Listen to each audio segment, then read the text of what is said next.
The wallet was black leather. Thin, the kind of thin that comes not from emptiness, but from discipline, only what is necessary, nothing decorative, nothing that announces itself. Nadia found it on the floor of the 712am subway car, wedged between the seat leg and the door panel, already 20 minutes gone from whoever had dropped it. She picked it up the way she picked up everything that needed doing, without ceremony, without deliberation, because the alternative was leaving it, and she was not built for leaving things. She opened it to find an ID. The name meant nothing to her. The face meant nothing. She photographed the ID card, slid the wallet into the outer pocket of her courier bag, and got off at her stop. She was 40 minutes into her first run when she remembered she still had it. She Googled the name on the ID during a red light. 3 results. Then 20. Then a cascade that made her stop scrolling and stand very still on the pavement outside a convenience store in Yeouido, while the October wind came off the Han River and rearranged her braids. Ryu Hyun Sok, the name that appeared in the results, was not the kind of name that came with a business address you could find in a directory. But she was a courier. Finding addresses was what she did. She found one. She stood outside a building in Gangnam at 6:15 p.m. with the wallet in her hand, and a decision she had made without knowing she was making it. She had not opened the cash compartment. She had not removed the cards. She had ridden 12 extra kilometers out of her delivery route to be here, and she was still not certain why. The door opened before she could knock. A man she did not know looked at her the way people look at things they have been expecting. "Miss Okafor," he said. She had not told anyone her name. She had not told anyone she was coming. The wallet felt suddenly heavier in her hand, specific, significant, the way ordinary objects feel when you realize, too late, that they were never ordinary. "How do you know my name?" she said. He stepped aside. "Mister, Ryu would like to speak with you." Behind him, through a corridor that smelled of cedar and cold stone, she could see the edge of a room.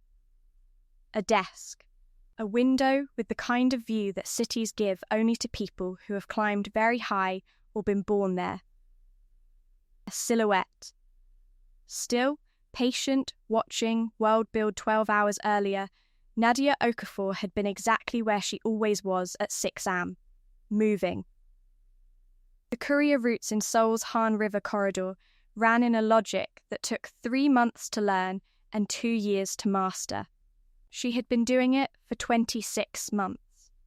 She knew which convenience store near Mapo Bridge had the fastest bathroom, turnaround, and which traffic light on the Gangnam approach ran 11 seconds longer than the posted cycle, and which building security guard would buzz you through without the full sign in process if you arrived.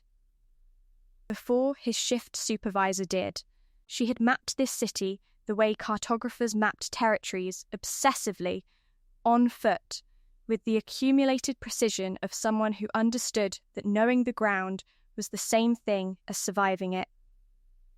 Her courier bag was olive canvas, and it had a tear near the left strap that she had sewn shut 4 times. It held, on any given morning, 3 insulated pouches for temperature-sensitive deliveries, a spare inner tube, a compact first aid kit her mother had sent from Lagos that she had restocked 3 times without removing the handwritten list of contents her mother had tucked inside the lid.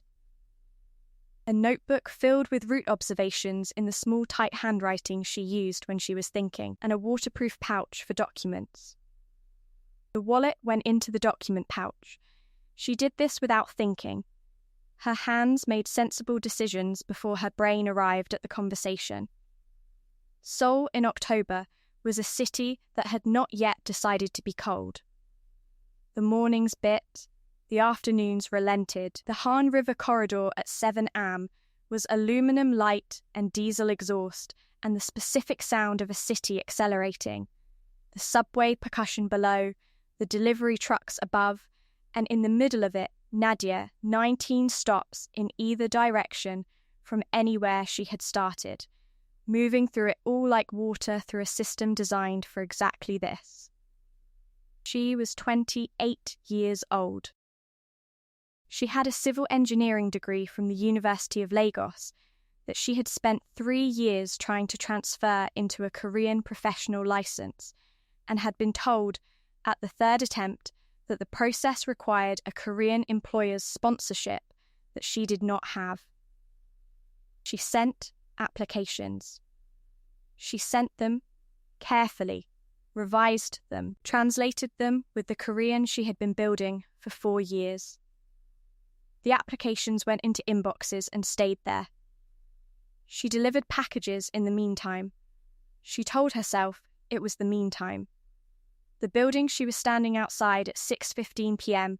was not the kind of building that appeared in courier databases. It was not the kind of building with a posted directory or a company name on the exterior glass. It was a building that announced its significance the way certain people announced theirs, through the quality of its silence. The stone facade was the particular dark grey of something built to last longer than the people inside it. The single camera above the door was neither hidden nor prominent, it simply watched. She had been watched by cameras her entire working life. Lobby cameras, elevator cameras, the delivery confirmation photos that went straight to the client's app. She was used to being observed. She was not used to the sensation now rising in her chest, the specific feeling of being observed by something that already knew what it was looking at. Ryu Hyun-sok was 38 years old, and before tonight she had not known his name. She would learn, standing in his corridor, that this was not a symmetrical situation. He was the head of the Ryu Syndicate, not a title, a fact. The kind of fact that restructured everything around it the moment you understood it. 3 generations of infrastructure, port operations, import corridors, the shadow logistics that Seoul's visible economy ran on without acknowledging. He had inherited it at 24 when his father died, and he had held it, not through violence alone, which was available to him, but through the specific authority of a man who understood that reliable systems outlast spectacular ones. His empire moved quietly, because quiet things moved further. His men called him the architect. She would understand why before the night was over. The time bomb was already ticking. She did not know it yet. But somewhere in the building above her, a file with her name on the first page had been open for 2 years. CTA Bridge, welcome back, my slow burn believers and keeper of secrets dreamers. If this story is already pulling at you, and I think it is, make sure you hit subscribe and drop a like right now. Then tell me your city in the comments. I want to see how far we've travelled together, because every single city in those comments is proof that these stories belong to everyone who needs them. Your love keeps this channel alive. Every comment, every share, every new face who finds us here. Now find your quiet. Turn the world down low.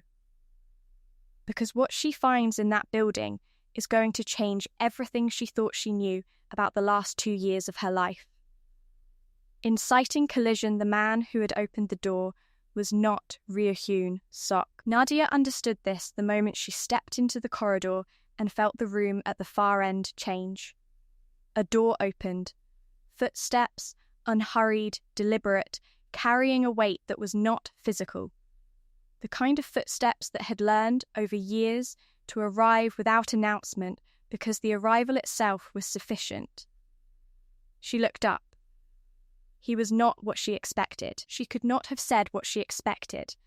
The search results had given her photographs, a company gala, a charity event, a shareholder filing that was mostly redacted. In all of them, he was in the middle distance, slightly turned, the face present but never fully offered to the camera. In person, he was immediate. specific, the kind of man who occupied the actual dimensions of a room rather than the polite approximation of them.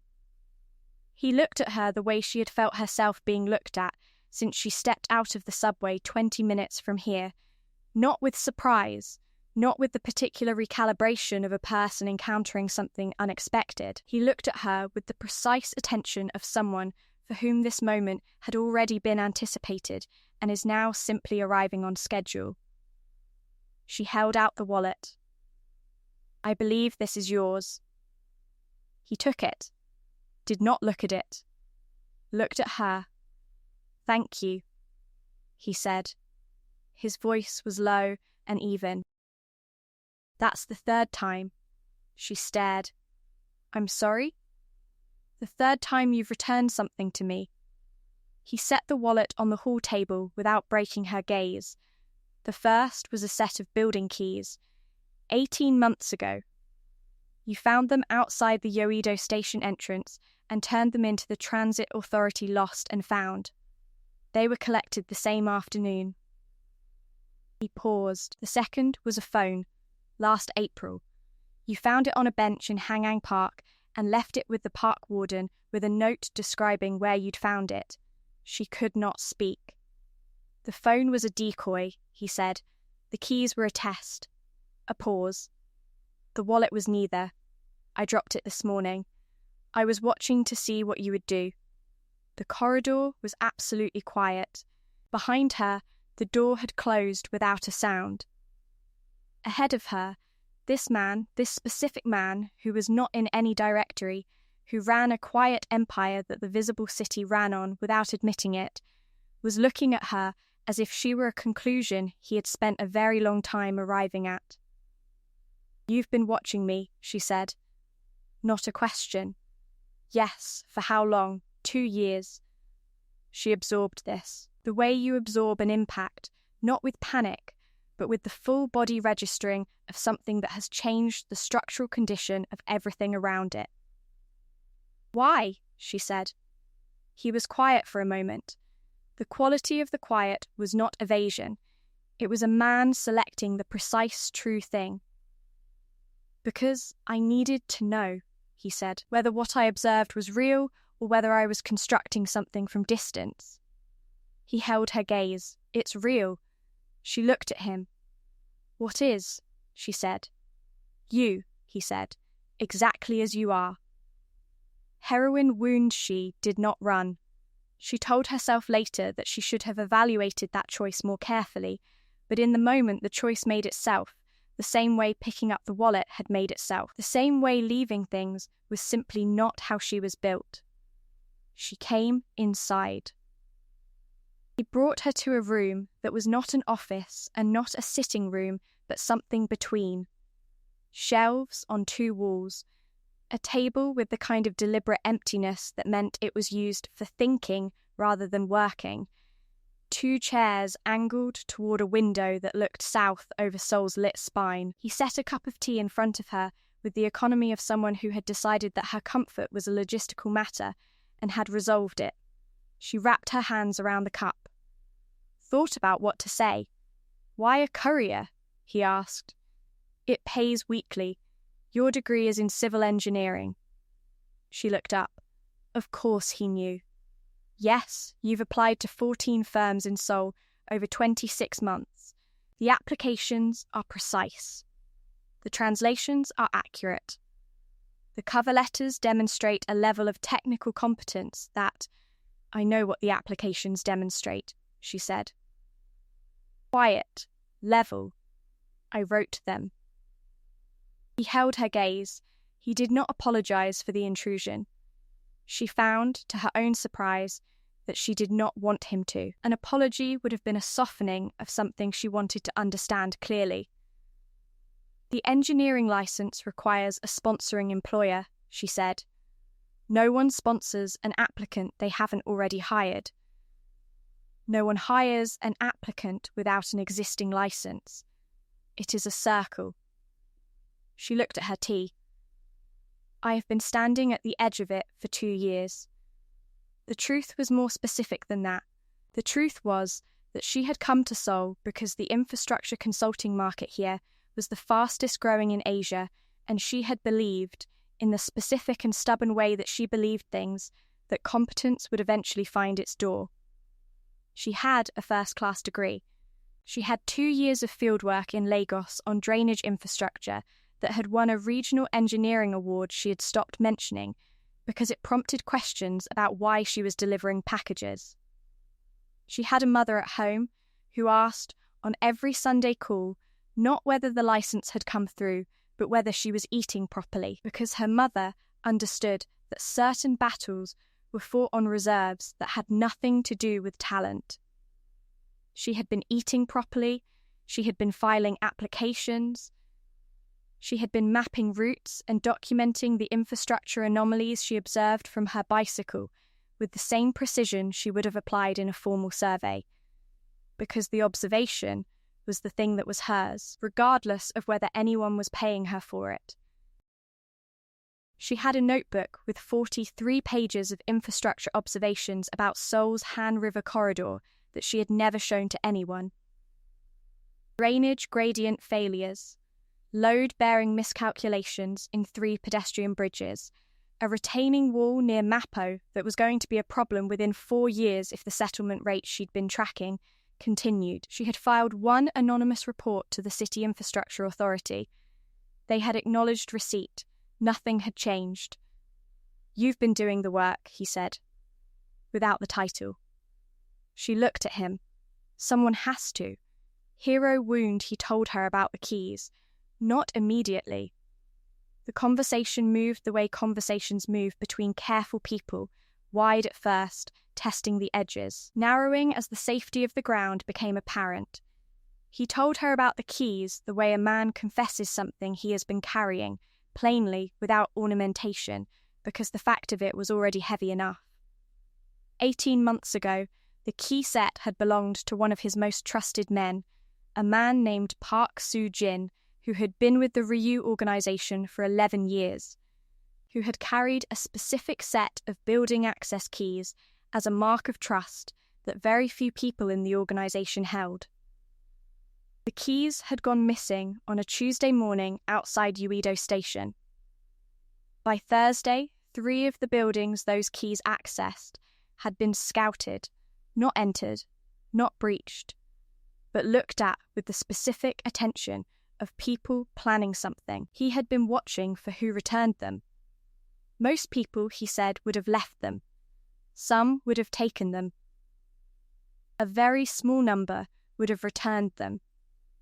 And of that number, the proportion who would do so through official channels, without attempting to identify the owner first, without leveraging the return for any kind of recognition or reward, was smaller still. She had done it before she had any idea what she was holding. "You identified me from a transit authority form," she said.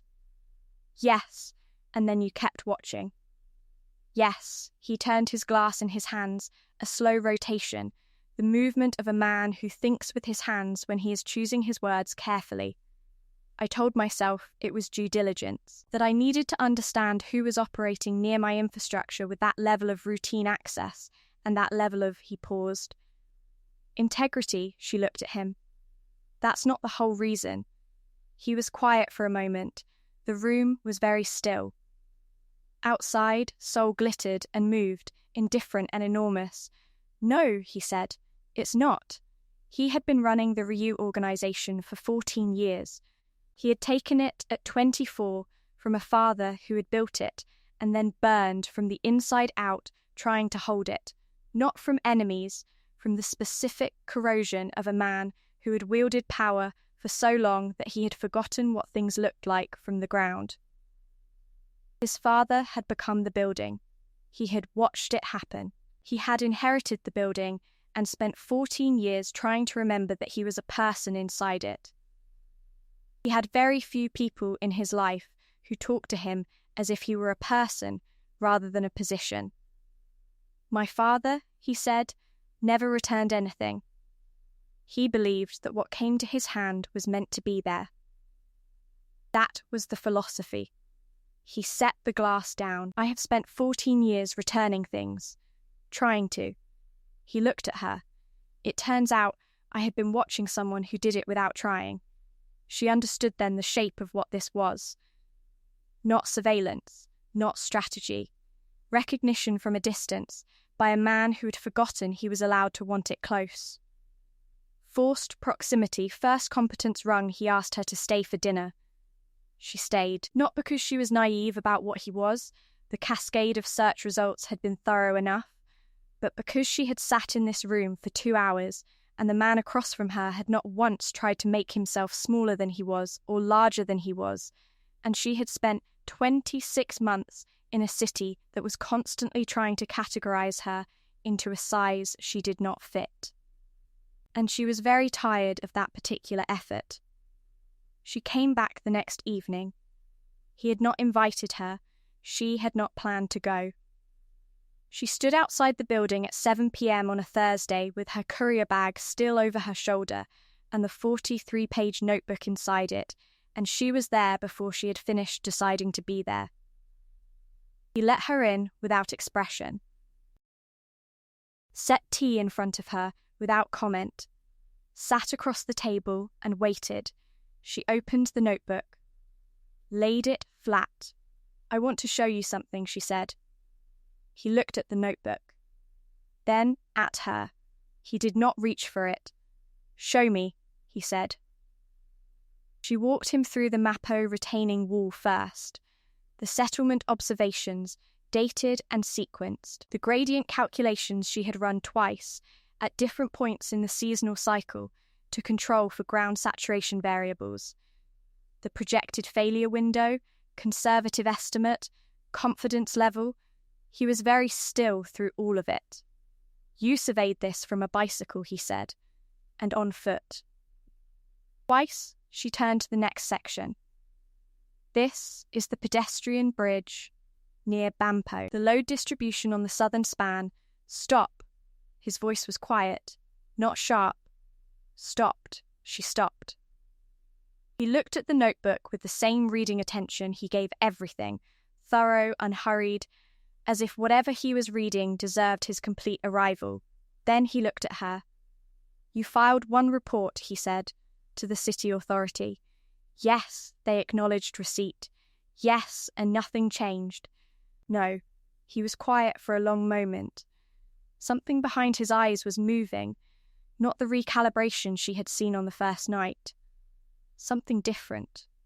Older, the movement of a man who has just found something he had stopped expecting to find. "The Ryu Group holds the maintenance contract for 4 of the 7 infrastructure sites in this notebook," he said. She looked at him. "I know," he said. "I'm aware of what that means." Forced proximity, second competence rung, she came back on Saturday with measurements she had taken Friday morning before her first run.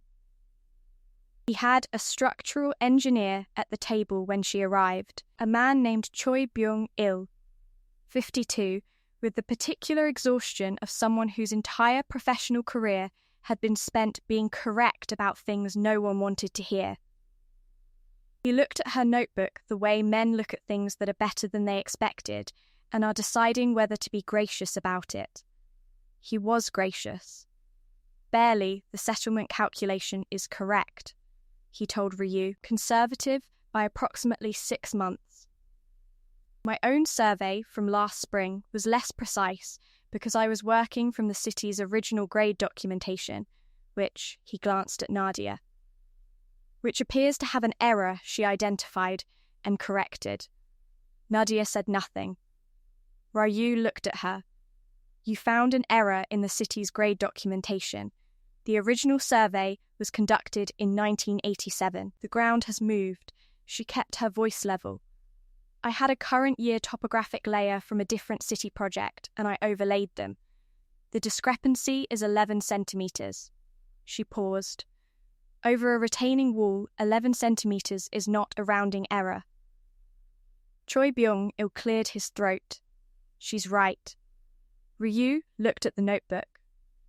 Then at her, the reading attention, but with something new in it, not the evaluation of the first night. The attention of someone who has already completed the evaluation and is now simply looking.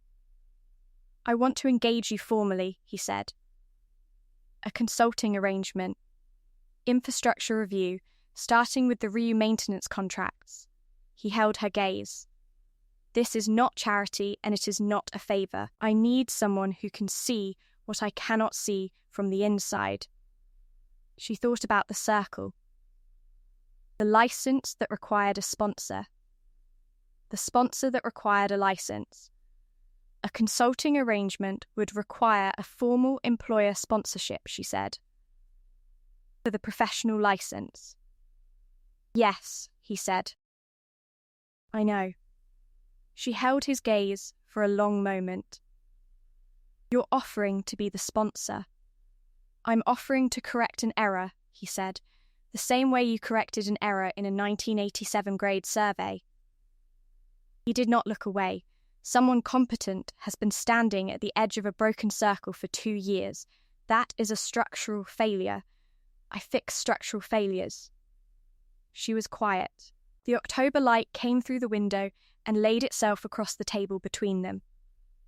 "I need to think about it," she said. "I know," he said.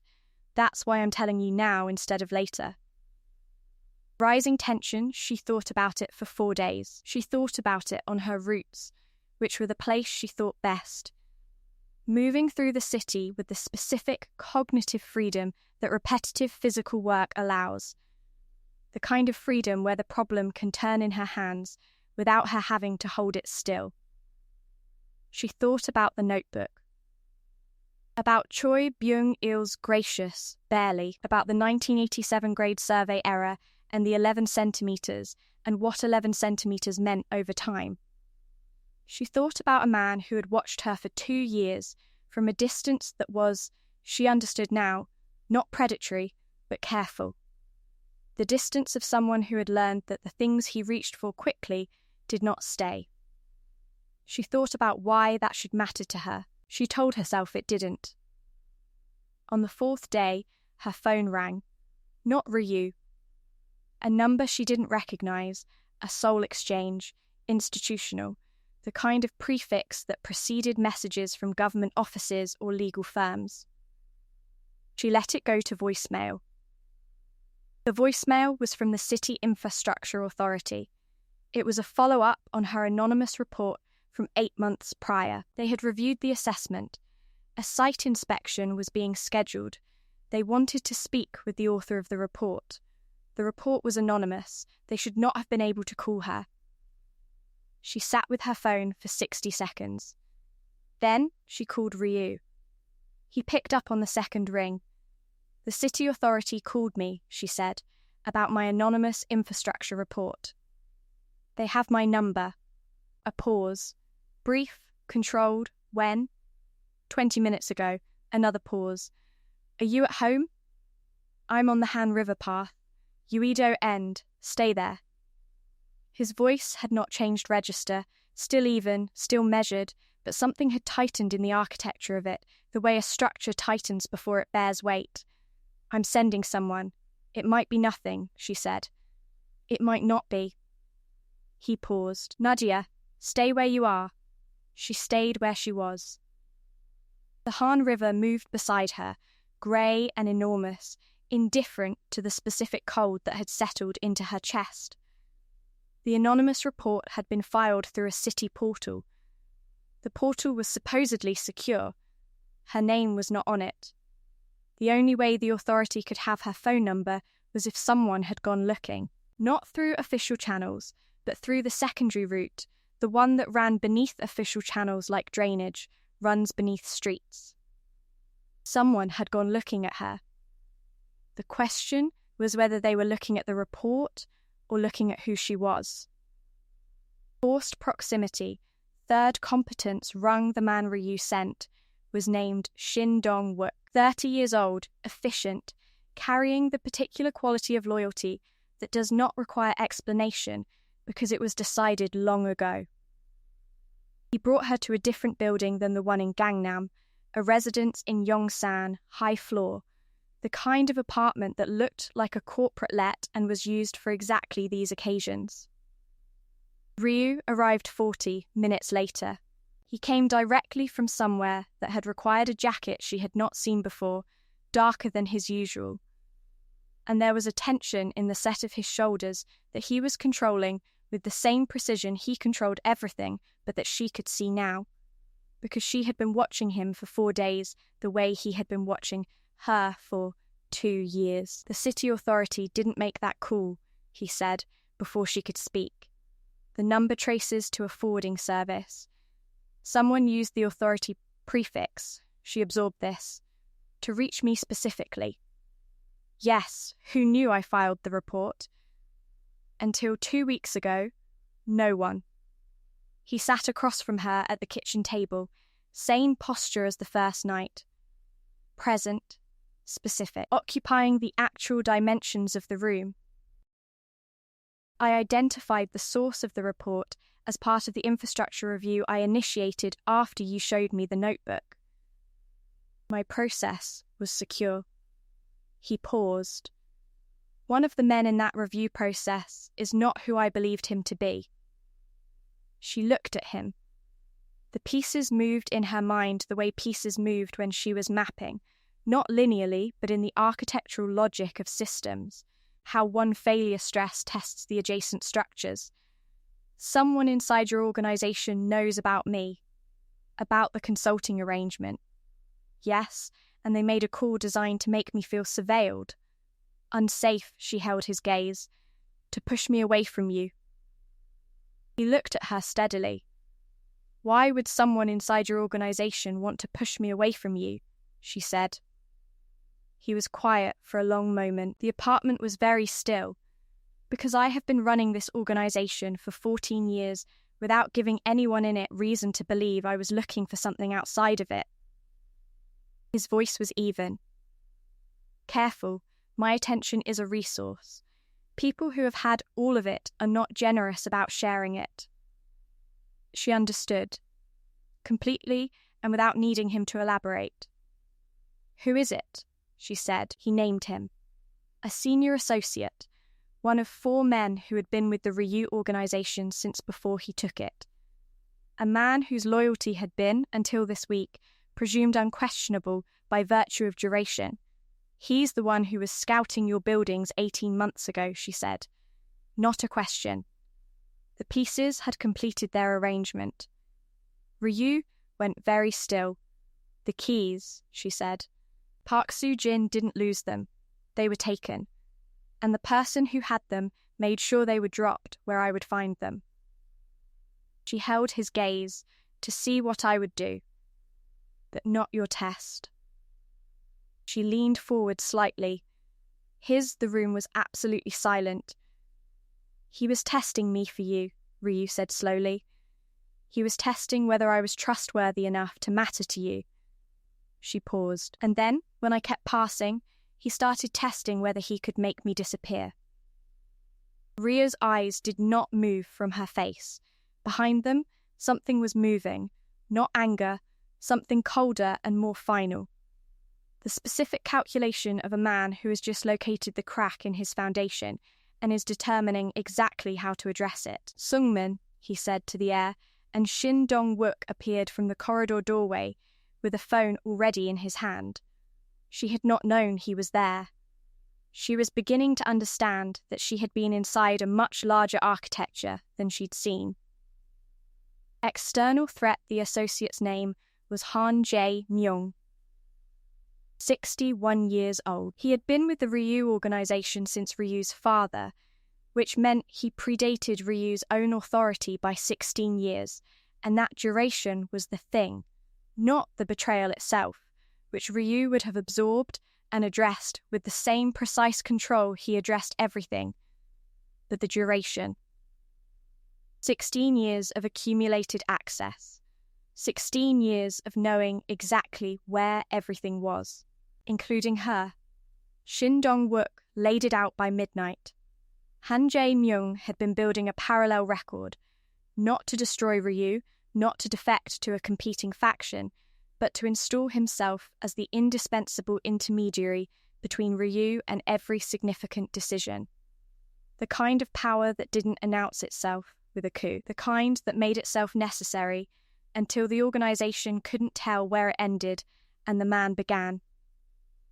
He had identified Nadia 8 months ago when the anonymous infrastructure report had flagged a maintenance failure in a site Han Jae-myung's side operation was quietly running below its contracted specification. Her report had been suppressed by Han Jae-myung through a contact in the city authority. The suppression had flagged her as a threat, and then Ryu's independent interest in her had converted her from a threat into a target. "He has your address," Shin Dong-wook said. He said it to Ryu, but he looked at Nadia. She looked at her courier bag, at the olive canvas, the sewn tear, the waterproof document pouch. "He has my address," she said. "And he knows I have the notebook." "Yes," she turned to Ryu. "The notebook is evidence, not just of the infrastructure failures, of the maintenance contract fraud.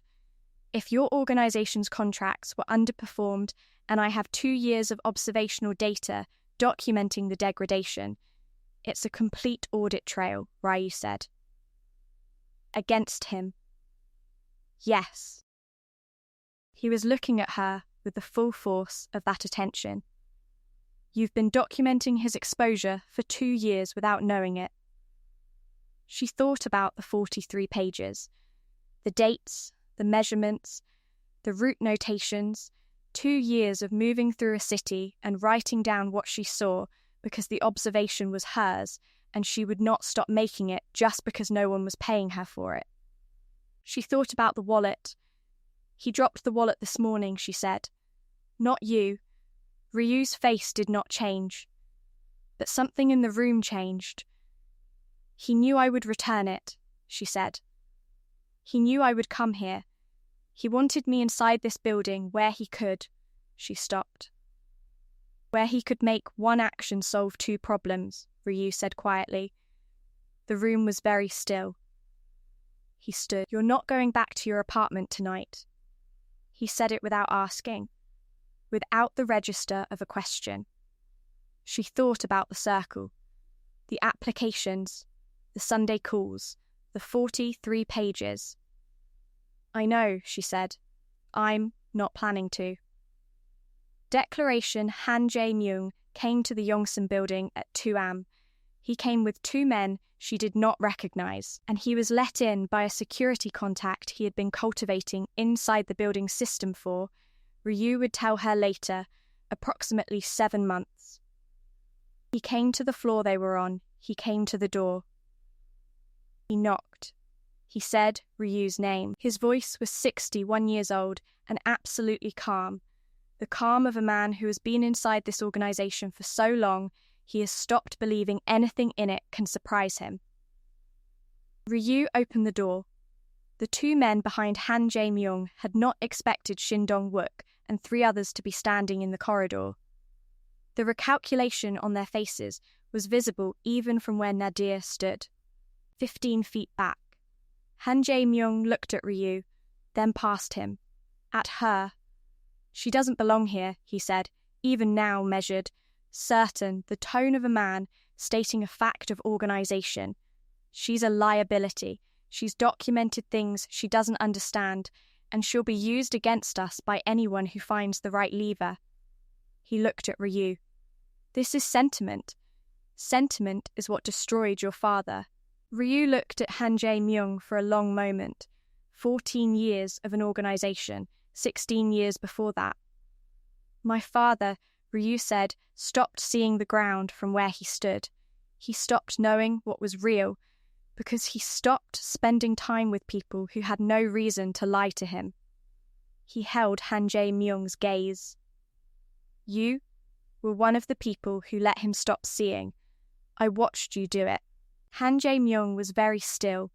"She's been telling the truth about this city for 2 years, Ryu said. In a notebook. On a bicycle. To no one." His voice did not rise. It did not need to. That is not a liability. That is the only kind of person worth protecting. He turned, and looked at Nadia. Directly, fully, not through the logistics of the situation, not through the assessment of the risk, just at her. She stays, he said. Everything else goes. Choice it was for, and when the building was quiet again.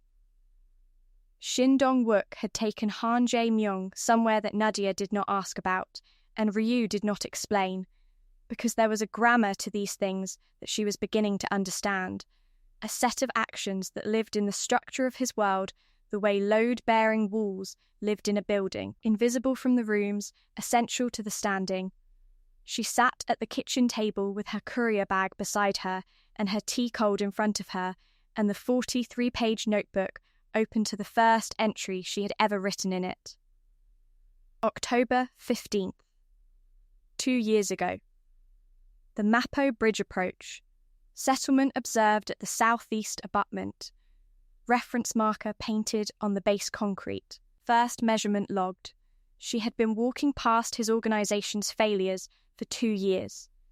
She had been documenting them the way she documented everything, not for leverage, not for an audience, not for any return at all. Just because the observation was true, and she could not stop making true observations. She closed the notebook. Ryu came back into the kitchen at 4:30. He moved through the room with the same economy as always, the economy of a man who has never needed to perform his presence because his presence was simply a fact of whatever space he occupied. He sat across from her and did not say anything immediately. She spoke first. I want to take the consulting arrangement. He looked at her. Not because of what happened tonight, she said. Not because of the sponsor. She held his gaze, direct and undeflected, the way she held everything that cost something.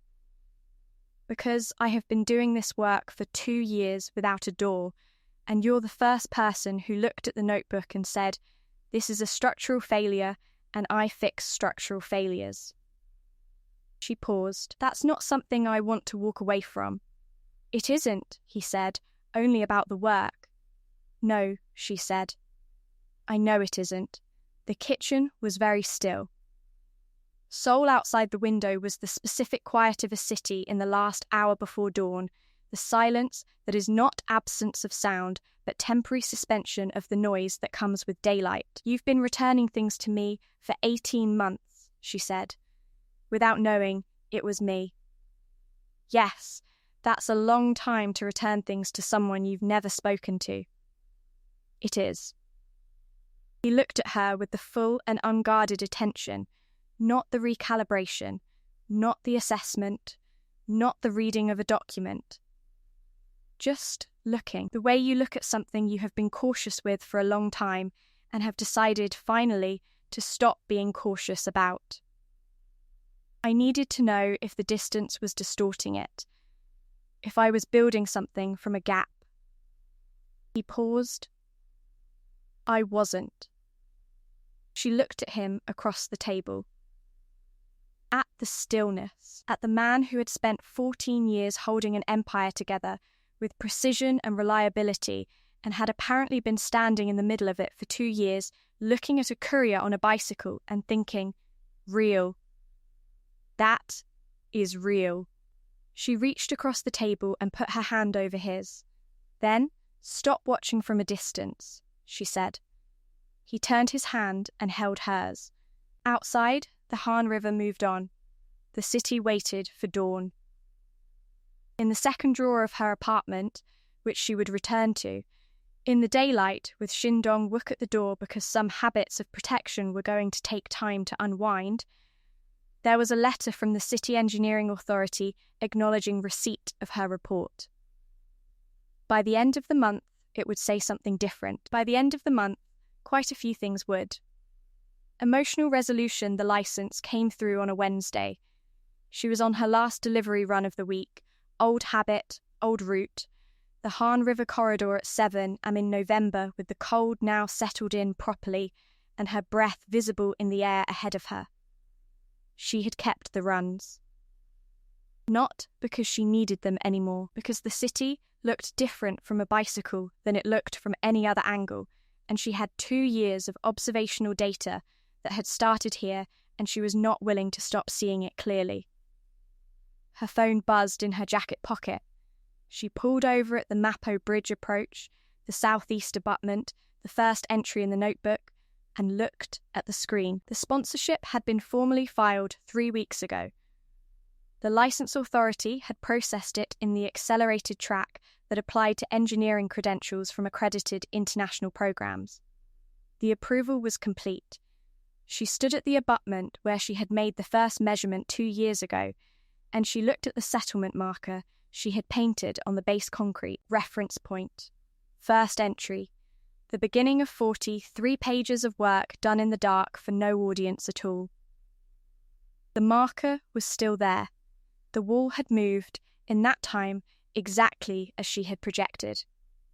She took a photograph, added it to the notebook. Then she called her mother.